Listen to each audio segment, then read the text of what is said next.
The Philadelphia Eagles have traded Carson Wentz to the Indianapolis Colts for a 2021 third round pick and a 2022 second round pick that will become a first based on his playing time. I'm Robin Lundberg here now with Bill Enright. And Bill, I actually think this is pretty good return for Philadelphia. People spent all year killing Carson Wentz, so I don't know how you can do that and then say, what they got back is so bad. As far as Wentz going forward, this is a guy who, according to Pro Football Focus grades, was graded as high as fifth one year, as low as 31st this year, with an average of 17 over his 5 years. It always made sense that Indianapolis and a reunion with Frank Reich would be the move here. I'm not so sure how much I believe in Wentz, but Reich knows more than me. Yeah, so for a couple of things here, you mentioned Carson Wentz's 1 year when he was ranked as a top five quarterback on Pro Football Focus. That was his second year in the league when he was with offensive coordinator Frank Reich at the time when the Eagles won the Super Bowl. Wentz was having an MVP caliber year that season, 7.5 touchdown percentage. That was his career high. He had an 11-2 record before getting injured. A lot of people say, "Oh, well, Nick Foles led the team to the Super Bowl." Nonsense.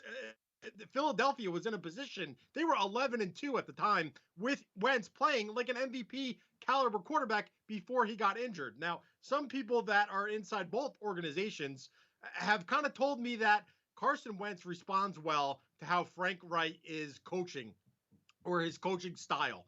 And ever since Reich left for Indianapolis, after that team, after the Eagles won the Super Bowl, Carson Wentz has never been the same. His stats have dropped down significantly, and his playing style, take out 2020, which was an awful year, his playing style looked somewhat like he was missing something. He wasn't missing an all-pro wide receiver. He was missing a play caller that really understood his strengths, understood how to coach him, understood how to push him in the right direction to make sure he was getting the best player production out of his quarterback. And that's the perfect relationship that you want to see between an offensive coordinator and a quarterback, or a head coach now they're rejoining in Indianapolis, between Frank Reich and Carson Wentz. I think this move makes a ton of sense for Indianapolis. I can't argue with you that Philadelphia, they got a decent return back, and they got that $128 million contract off their books, which might have been the biggest factor of all.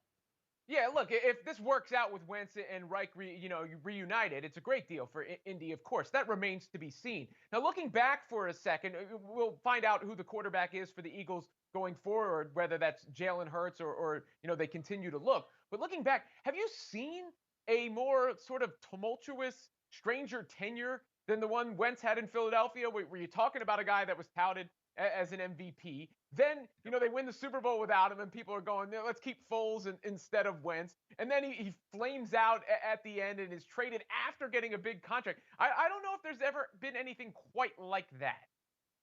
It's interesting because he was he and Jared Goff were taken first and second overall in the 2016 NFL draft. We just saw Jared Goff get traded to the Detroit Lions, and now we're seeing Carson Wentz get traded to the Indianapolis Colts.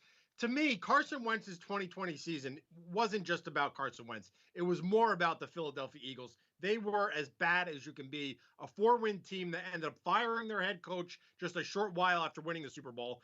Jalen Hurts had to come in the last 4 or 5 games of the year to replace Carson Wentz after he was sacked, totally shell-shocked. Their offensive line was a mess. He started to really not have faith in his receivers to get open. He didn't have faith in his receiver in his line to block him. I can't really give a proper analysis on Carson Wentz when you're factoring in his 2020 season, because to me it was such an anomaly that the entire team, the organization, was so bad in 2020 that I think it would be a tremendous disservice to talking about Carson Wentz just based on this one season. To me, I'm not going to discredit what he did the first few years of his career when he did look like a franchise quarterback, when he did earn that $128 million quarterback. That, to me, is going to resurface now that Wentz is in Indy with a great offensive line, some really young playmakers, a great rushing attack with Jonathan Taylor, and a very, very sound defense. Carson Wentz, he will surprise so many people that doubted him, that judged him just on what he did in 2020, now that he's a member of the Indianapolis Colts in 2021 and beyond. Well, look, he made a lot of mistakes on his own last year, so I don't want to just put it on everything around him. But obviously, he's got the talent that made him what he was before. So we'll see in Indy. It's just, it's sort of a fascinating time that he had with the Eagles. Once upon a time in Philadelphia, if you will.